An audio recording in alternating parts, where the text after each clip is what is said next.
مرحبا أحبابي الأطفال. يلا مع بعض نسمع قصة نملة في برطمان السكر.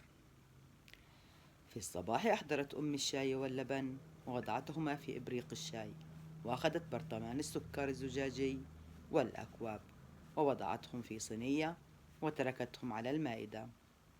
جاءت ليلى لتأخذ كوب الشاي واللبن، وملأت الكوب ثم فتحت برطمان السكر وأدخلت الملعقة فيه لتأخذ بعض السكر، ولكنها رأت نملة كبيرة تتحرك داخل البرطمان.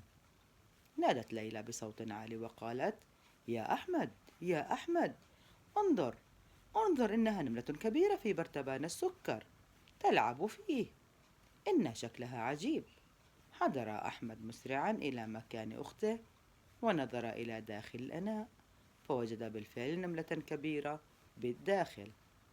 نادى أحمد والدته على الفور: يا أمي، يا أمي، طبعا بعد أن أخذ المرتبان من يد أخته الصغيرة ليلى.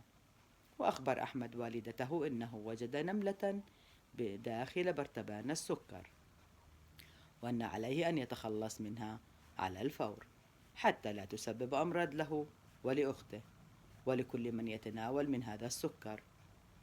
شكرت الأم أحمد على فعلته وتخلصت سريعا من النملة.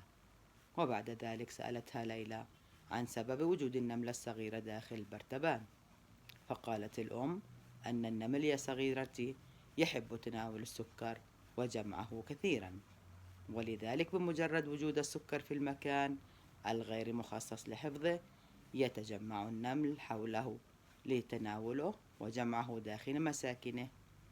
لذلك يجب حفظ السكر وغيره من المواد دائما في المكان المخصص لذلك، حتى لا يتسبب الأمر في نقل الأمراض وانتشار الحشرات الضارة. فقالت ليلى إلى أمها: حسنا يا والدتي، سوف أحتفظ بعد ذلك بالسكر في المكان المخصص له في المطبخ حتى لا يتسبب في تجمع الحشرات والنمل. شكرت الأم ليلى على كلامها، ثم أحضرت إناء آخر نظيف من السكر وقامت بعمل الشاي اللذيذ لليلى وأحمد مع شطائر الجبنة.